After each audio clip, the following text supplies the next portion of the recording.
Well, good evening again. It is 4:22, April's 22nd, 19, Monday. Uh, Time gets away from you in here, and it is T20. That's a significant number to me in the respect that it means that I've 20 days past the transplant, that I have, that's 1/5 through the first 100 days, or which means I have, 4/5, 80 days left of the first 100 days, which is significant. And you start to think about a whole myriad number of other things when you're going through this. And as I was walking, and I walk every day because, as we've discussed before, the mantra is eat, drink, walk. And I've got at least 2 of them covered. I got all 3 of them covered, actually. If you take a look up here, and I don't know whether I can show it to you, you can see that little loop of multicolored feet. And there are over 30 of those little guys up there, and a bicycle that was for a 5-mile stationary bike ride. I've got the walking part taken care of.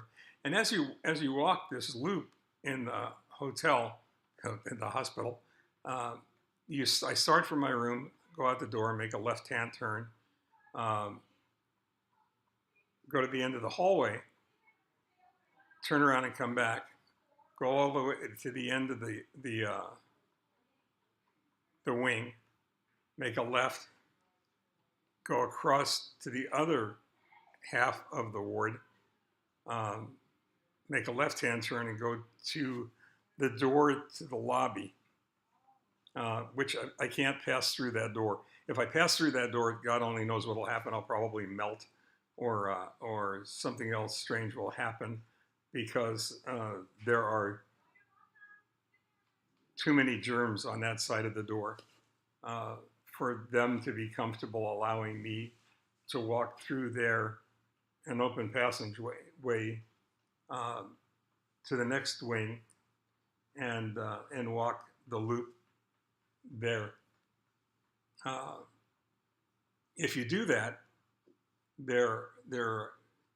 you walk 8 laps will give you a mile. If you walk on this half of the loop, which is a big letter C, you have to walk 10 laps.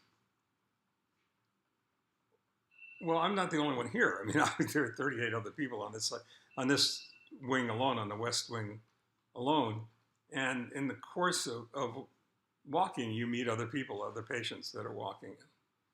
And I got on my 2 miles today, which is great, really exciting for me. But in the process, there were 2 young men that were also walking at different times. Both of them are leukemia patients. Both of them are in rough shape, one much more so than the other. And you stop and you talk for a minute, ostensibly because you're a nice guy and you're trying hard to be friendly, but mostly because you want to stop because you're tired, and gives you a chance to catch your breath, because it knocks the hell out of you, everything that you're going through. But in this case, I felt compelled to stop. So this one young man, hi, how you doing? What are you here for? He has ALL, which is an insidious form of leukemia, and it's pretty much ravaged a big part of his body and his life, and it's really hard to watch that when it's a youngin', when it's a young person that's dealing with that. It was for me anyway. and he was, he was telling me what he was there for, and I was telling him that I'm 20 days post-transplant, uh, and that's a big deal. Anything post-transplant where you're walking around and you're capable of communication is a big deal. Uh, and I told him, I said, the secret here isn't much of a secret. The mantra is eat, drink, walk. You're not going to want to. Doesn't matter what you want. You're going to go ahead and eat, drink, walk, because that's what you have to do to get out of here. And he's pre-transplant. He's not post-transplant yet. And that getting through is doable.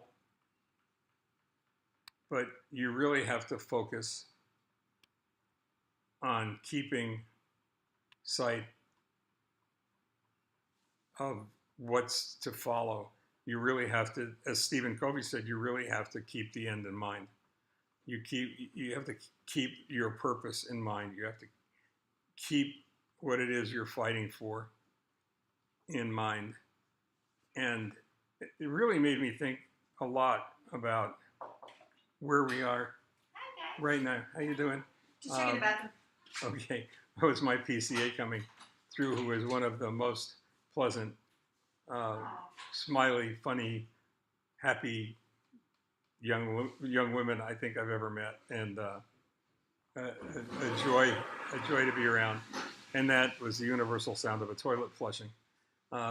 Just in case you're wondering, this is such a strange thing to do, a blog like this from the hospital. But in any case, I told the young man that you have to start with the end in mind. And I think that's critically important, because it's too easy to get lost. It's too easy to start feeling sorry for yourself. It's too easy to start to get lost and not realize or not remember what it is you're doing or why you're doing it.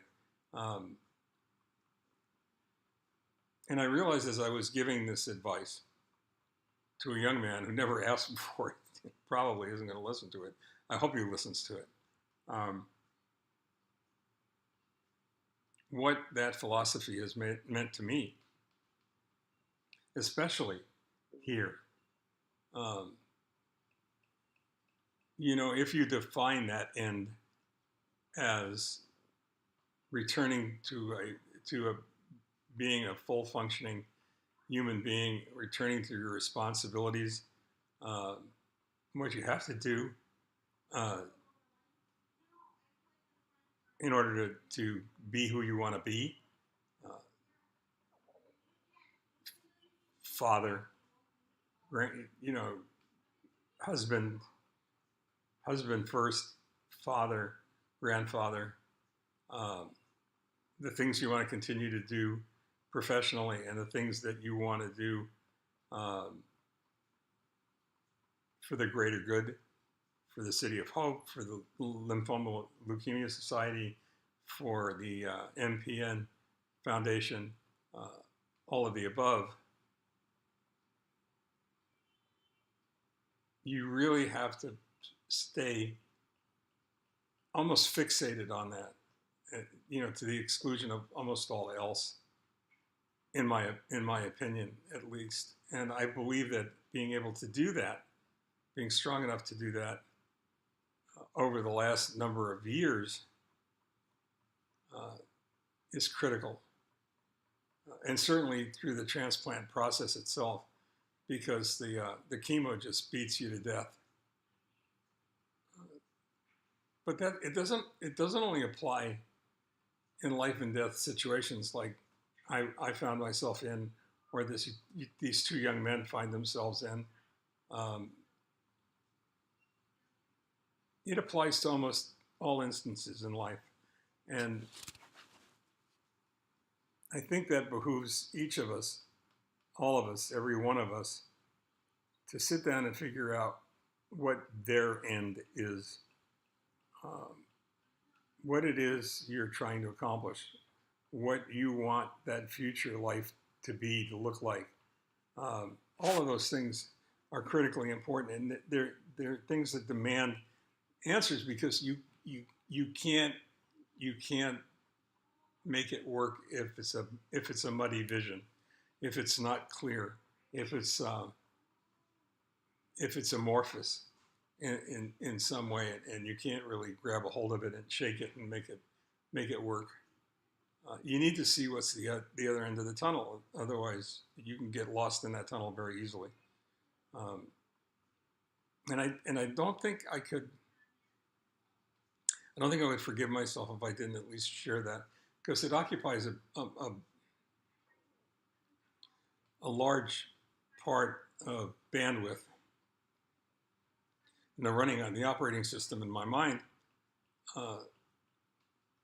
I just believe it's critically important. And I guess I care enough about everyone I meet to share that, because I guess I want them to feel it's equally as important for them. So think about it when you can, and hopefully you'll come to the same conclusions that I did. You know where to find me if you don't, because I'm like a Roman galley slave chained to the oars here.